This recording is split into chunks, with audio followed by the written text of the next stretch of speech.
Ya, Bismillahirrahmanirrahim. Assalamualaikum warahmatullahi wabarakatuh. Baik, pada kesempatan kali ini kelompok kami akan mempresentasikan hasil dari tugas kami, yaitu analisis mengenai program PPDB Universitas berbasis website. Nah, kelompok kami beranggotakan 3 orang, yaitu yang pertama Agus Haris Nugraha, kemudian Gugun Gunawan, dan saya sendiri yaitu Farhan Faris Alamsyah. Nah, di sini kita membahas tentang PPDB online. PPDB online adalah sebuah sistem yang dirancang untuk melakukan otomatisasi seleksi PPDB. Otomasi yang dimaksud adalah mulai dari proses pendaftaran, seleksi, hingga pengumuman hasil seleksi yang dilakukan secara online dan berbasis waktu nyata. Nah, terdapat beberapa sisi positif yang dihasilkan dari implementasi penggunaan PPDB online. Salah satunya yaitu dapat minimalisir unsur nepotisme, di mana para orang tua atau wali dari calon peserta didik akan lebih sulit untuk melobi panitia PPDB atau kepala sekolah untuk menerima anak mereka. Nah, hal ini dikarenakan semua sistem diproses secara online. Adapun hal positif lain yang diperoleh dari PPDB online adalah calon peserta didik dan orang tuanya serta panitia lebih ringan kerjanya. Selain itu, para calon peserta didik hanya tinggal melihat hasil update setiap saat lewat internet. Nah, untuk perangkat pengembangan PPDB online, di sini ada beberapa elemen. Yang pertama yaitu PHP, kemudian CSS, kemudian ada MySQL dan UML. Nah, di sini desain program kami menggunakan atau kami merancang proses yang terjadi dalam sistem dimodelkan menggunakan UML. Nah, berikut adalah gambaran diagram proses aplikasi sistem informasi PPDB online yang meliputi use case diagram, activity diagram, dan sequence diagram.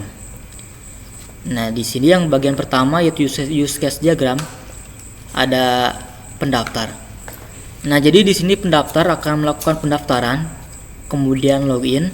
Nah, setelah login, si pendaftar ini dapat melihat profil, input dokumen. Nah, di input dokumen ini si pendaftar juga dapat melihat foto KTP, KK, foto diri, dan bukti pembayaran. Nah, ini dapat diupload oleh si pendaftar yang nanti akan diproses oleh si admin. Nah, kemudian si pendaftar juga dapat melihat detail biaya, melihat jadwal, dan melihat kelas. Nah, untuk bagian administrator, si admin dapat mendaftar, kemudian login.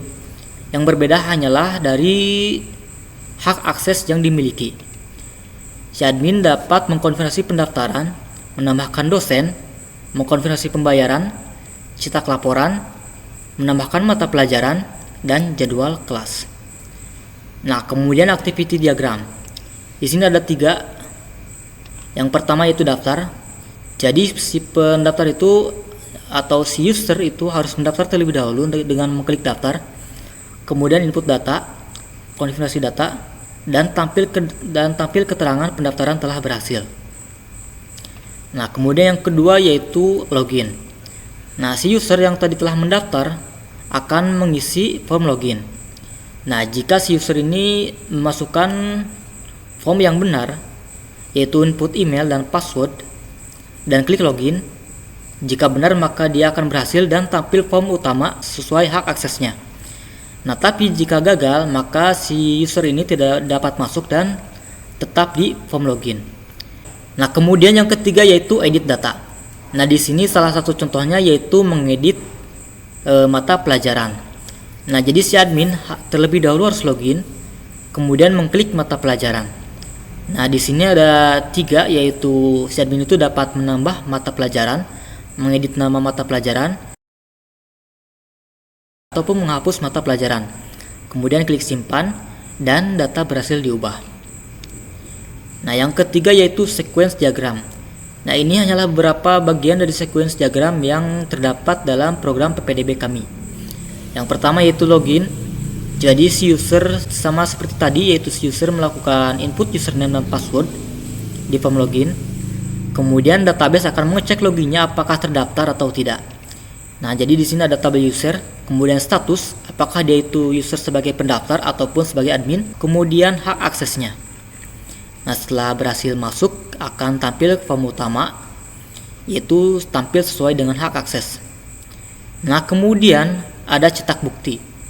Nah, ini cetak bukti ini adalah untuk si admin untuk melakukan pelaporan ke pihak yang berwenang.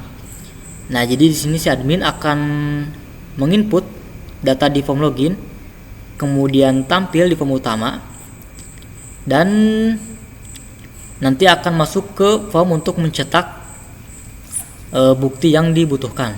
Jika sudah masuk ke database, yang dicetak akan tampil database dan tersimpan di folder dengan file format PDF. Nah, kemudian untuk logout ini berlaku untuk setiap user ya, baik untuk admin ataupun pendaftar. Nah, jadi sama seperti tadi, si user itu harus terlebih dahulu login, kemudian akan tampil form utama. Nah, di form utama itu terdapat menu logout. Nah, jika mengklik menu logout, maka akan keluar dari form utama tersebut. Nah, kemudian yang selanjutnya yaitu desain database. Di sini ada sekitar 10 database. Yang pertama itu pendaftaran, akun, detail pendaftaran, kemudian cicilan pendaftaran, jadwal, hari, mapel, guru, pembayaran SPP, dan siswa. Nah, selanjutnya yaitu desain tampilan pada website kami. Nah, ini adalah halaman utama dari website yang telah kami desain. Di sini ada dua menu, yaitu login dan daftar. Kemudian di halaman daftar, di sini terlihat yaitu harus menginputkan email, kemudian password yang digunakan. Setelah itu akan lanjut ke proses selanjutnya, yaitu di sini si pendaftar harus mengisi data diri dan data orang tua. Setelah berhasil mendaftar, si user akan dialihkan ke halaman login. Nah, di halaman login ini si user harus memasukkan email dan password yang sudah terdaftar di database. Nah, ini adalah dashboard dari pendaftar. Di sini ada home, kemudian user profile, syarat pendaftaran, pembayaran, konfirmasi pembayaran, jadwal, dan logout. Nah, kemudian yang kedua yaitu dashboard admin. Di dashboard admin ini ada berbagai menu seperti yang tadi dijelaskan di atas, yaitu berbagai menu konfirmasi untuk para pendaftar dan menu editing data pada database. Nah, kemudian untuk materi selanjutnya akan dibawakan oleh Saudara Agus Aris. Nah, kepadanya saya persilahkan. Langsung saja saya akan melanjutkan yang selanjutnya. Analisis program, source code program login.php. Ini adalah tampilannya seperti ini.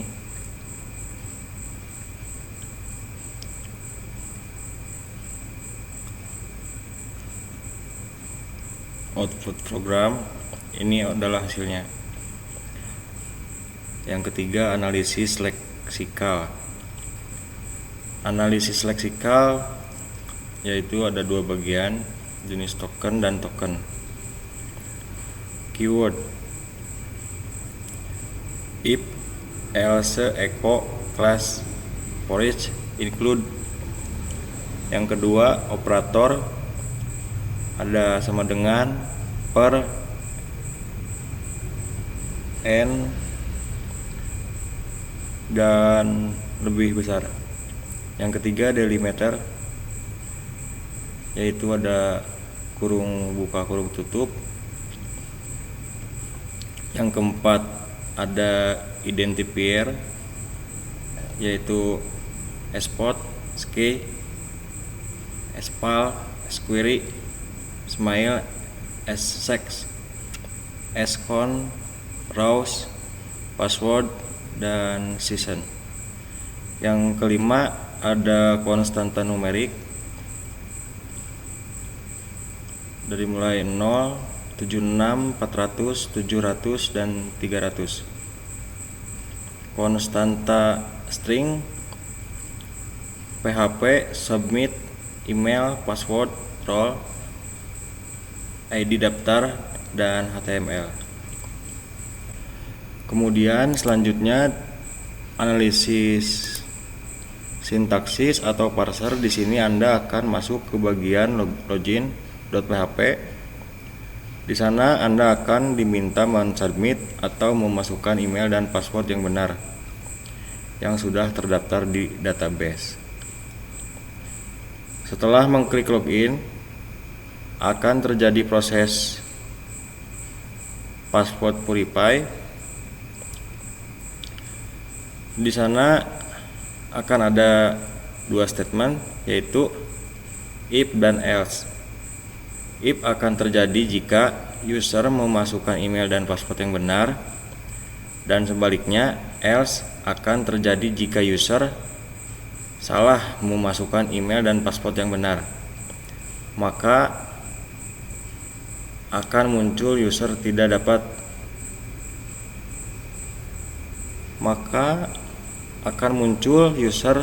tidak terdaftar. Selanjutnya materi akan disampaikan oleh rekan saya Gugun Gunawan. Baik, di sini saya akan melanjutkan yaitu analisis semantik. Elemen semantik pada bahasa pemrograman HTML dan PHP adalah elemen-elemen yang menyatakan makna atau tujuan dari elemen itu sendiri. Berikut adalah analisis semantik dari source code login.php di atas. Untuk yang pertama yaitu ada include, berfungsi digunakan untuk menyertakan file PHP lain ke dalam suatu program PHP. Yang kedua yaitu if, berfungsi untuk menjalankan suatu segmen fungsi berdasarkan pemeriksaan kondisi tertentu melalui operator logikal. Yang ketiga yaitu else. Fungsi else merupakan lanjutan dari fungsi if, di mana jika kondisi benar maka statement pertama yang akan dilaksanakan, tetapi apabila kondisi salah maka statement yang ada pada blok else yang akan dilaksanakan. Untuk yang keempat yaitu for each, digunakan untuk perulangan yang datanya dalam bentuk array. Yang kelima yaitu while, perintah di PHP yang digunakan untuk membuat perulangan yang tidak diketahui berapa kali perulangan tersebut akan dilakukan. Yang keenam yaitu from, di mana from ini untuk mendefinisikan tindakan apa yang akan dilakukan ketika formulir dikirimkan. Untuk yang ketujuh yaitu select, untuk menampilkan data. Untuk yang kedelapan yaitu where, digunakan untuk menetapkan kriteria yang harus dipenuhi dalam memperoleh hasil query. Yang kesembilan yaitu ada and, untuk memastikan pada suatu kondisi jika benar maka akan ditampilkan, apabila salah maka tidak akan tampil. Untuk yang ke-10 yaitu echo, fungsi yang digunakan untuk menampilkan teks ke layar. Ke-11 ada iset, yaitu digunakan untuk memeriksa apakah suatu variabel sudah diatur atau belum, dan juga mengembalikan false jika variabel pengujian berisi nilai 0. Yang ke-12 ada doctype, yaitu mendefinisikan tipe dokumen. Ke-13 yaitu ada HTML, mendefinisikan root, akar dari sebuah dokumen HTML. Yang ke-14 ada head, yaitu mengandung informasi untuk dokumen. Yang ke-15 ada meta, mendefinisikan metadata sebuah dokumen HTML. Yang ke-16 ada link, yaitu mendefinisikan hubungan antara dokumen dan sumber eksternal. Yang ke-17 ada body, yaitu mendefinisikan body atau tubuh dari dokumen. Yang ke-18 ada div, untuk mendefinisikan bagian pada sebuah dokumen. Untuk yang ke-19 yaitu ada A, yaitu mendefinisikan sebuah hyperlink. Yang ke-20 ada H3, yaitu mendefinisikan heading di HTML. Yang ke-21 yaitu IMG-SRC, yaitu atribut yang berisi alamat dari gambar yang akan ditampilkan. Yang kedua yaitu input, digunakan untuk menciptakan bidang formulir yang memungkinkan pengguna untuk memasukkan data. Yang kedua tiga yaitu ada button, membuat tombol yang digunakan untuk memproses data yang telah diinput user ke dalam text file. Yang kedua empat yaitu ada label, digunakan untuk memberikan label dalam bentuk teks ataupun tulisan terhadap beberapa elemen HTML. Mungkin untuk analisis semantiknya dicukupkan. Yang selanjutnya yaitu ada kesimpulan. Kesimpulan dari PPDB ini yaitu sistem informasi penerimaan peserta didik baru dirancang untuk mengatasi masalah-masalah yang terdapat pada universitas yang menggunakan proses yang masih bersifat manual, terutama dalam pembuatan daftar penerimaan peserta didik baru yang diterima di universitas.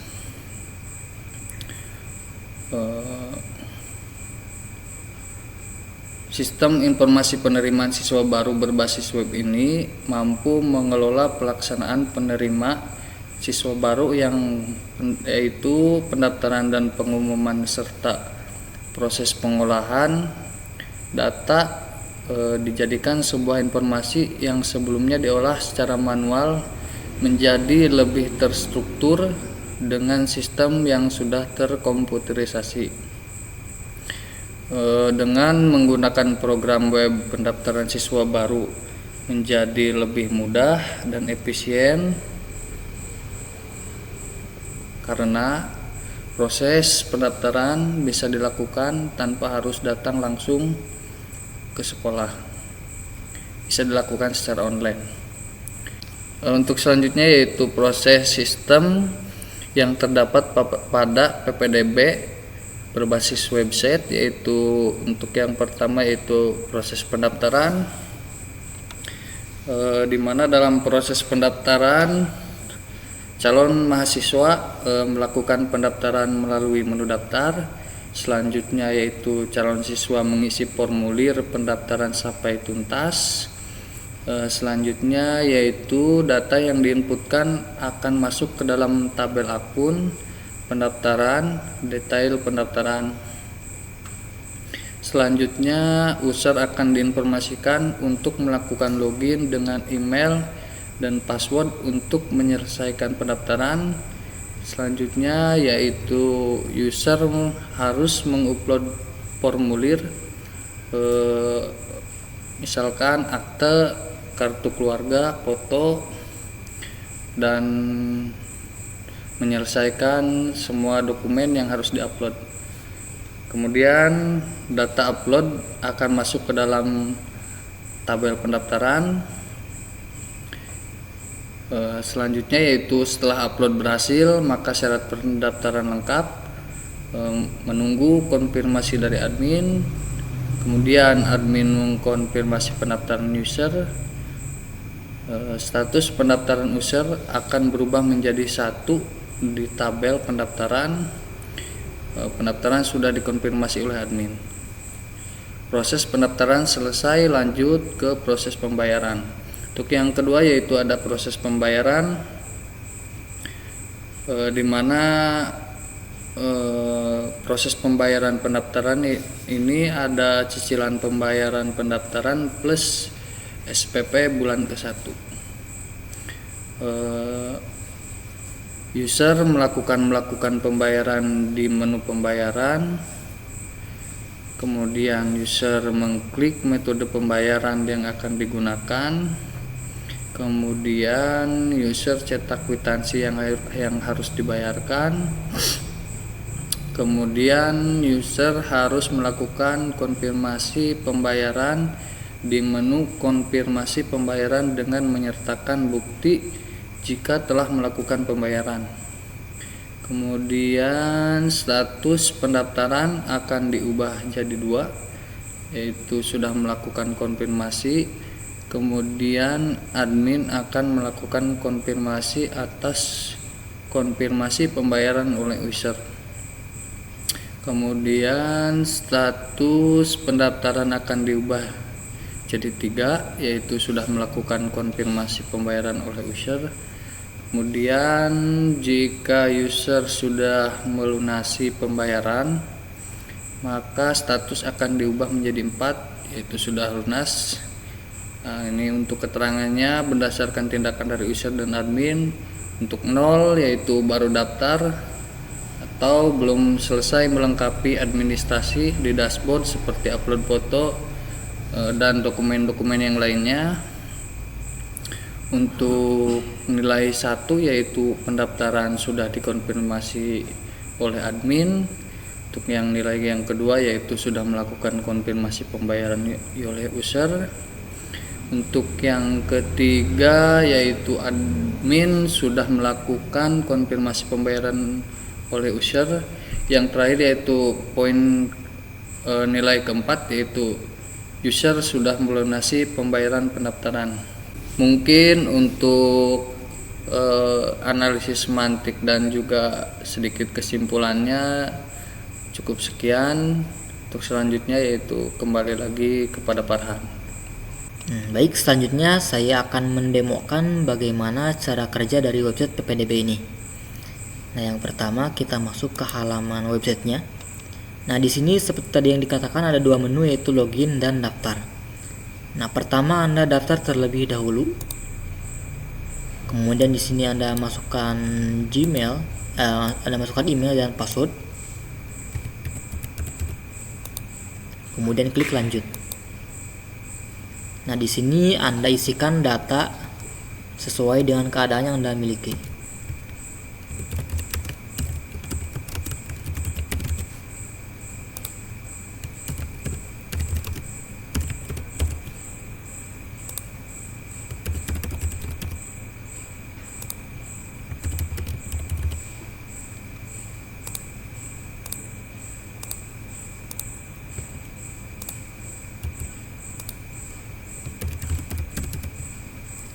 Setelah itu Anda klik lanjut. Nah, di sini Anda diminta untuk memasukkan data dari orang tua yaitu ayah dan ibu Anda. Nah, ini adalah contoh saja.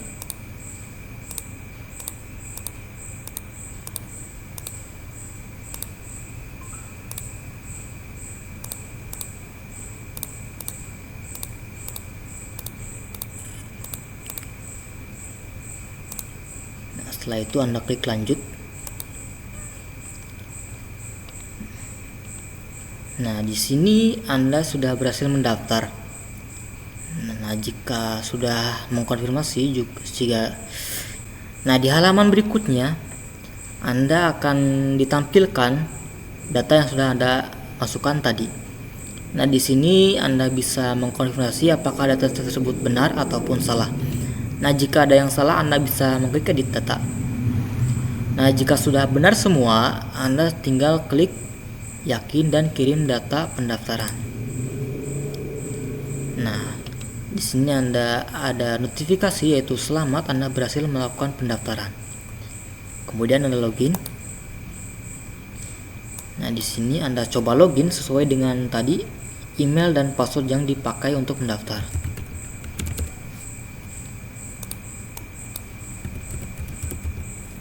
Kemudian klik sign in. Nah, di sini Anda akan terlihat tampilan jelas dari dashboardnya. Selamat datang di portal PPDB Unisa. Nah, untuk user ada beberapa menu yaitu user profile. Nah, di sini. Kemudian ada syarat pendaftaran. Nah, di sini tadi Anda diminta untuk mengupload dokumen-dokumen yang dibutuhkan. Nah, jika Anda sudah mengupload dan dokumen tersebut disetujui oleh admin, maka akan berubah menjadi tanda checklist berwarna hijau. Di sini juga ada pembayaran, berbagai detail biaya yang diharuskan untuk dibayar oleh si pendaftar. Nah, jika sudah Anda bisa mencetak yang harus dibayarkan. Kemudian Anda juga bisa mengonfirmasi pembayaran. Dan di sini juga ada jadwal. Anda juga bisa mencetak jadwal. Nah, ini adalah bagian dari user pendaftar. Nah, kita coba ke user bagian admin. Nah, di bagian admin, nah ini adalah bagian dari admin. Ada beberapa menu yang berbeda dari user pendaftar yang tadi. Seperti yang ini ada konfirmasi pendaftaran. Nah, ini adalah pendaftar yang sudah mengirimkan dokumen dan sudah dikonfirmasi oleh si admin. Karena yang tadi terbaru yaitu yang bernama Alam Syah itu belum mengirimkan dokumen, maka di sini belum muncul status pendaftaran. Nah, jika si Alam Syah itu sudah memasukkan dokumen, maka di sini ada status pendaftaran dan si admin akan mengklik konfirmasi, maka akan berubah menjadi sudah dikonfirmasi. Kemudian di sini ada menu guru untuk admin. Di sini si admin itu dapat menambahkan data dosen, menambah data dosen, mengedit data dosen dan menghapus data dosen. Juga ada konfirmasi pembayaran, kemudian SPP dan kegiatan. Nah, juga ada laporan. Nah, di sini ada menu cetak laporan. Ada 3 menu cetak, yaitu laporan pendaftar, pendapatan, dan kegiatan. Nah, kemudian di mata pelajaran si admin dapat menginput mata pelajaran seperti berikut ini. Si admin juga dapat mengedit nama dari mata pelajaran ataupun menghapus mata pelajaran. Kemudian ada jadwal. Nah, ini adalah jadwal kelas reguler S1 dan kelas karyawan S1. Nah, jadi ada dua macam kelas ya. Jadi ada kelas reguler dan karyawan dengan jadwal yang berbeda-beda. Si admin dapat menginput jadwal, nah, atau membersihkan dan menghapus jadwal. Nah, jika sudah, si admin bisa logout. Nah, demikian demo dari cara kerja website PPDB ini dan juga penjelasan mengenai analisis website PPDB ini. Kurang lebihnya mohon dimaafkan. Terima kasih banyak atas perhatiannya dan wassalamualaikum warahmatullahi wabarakatuh.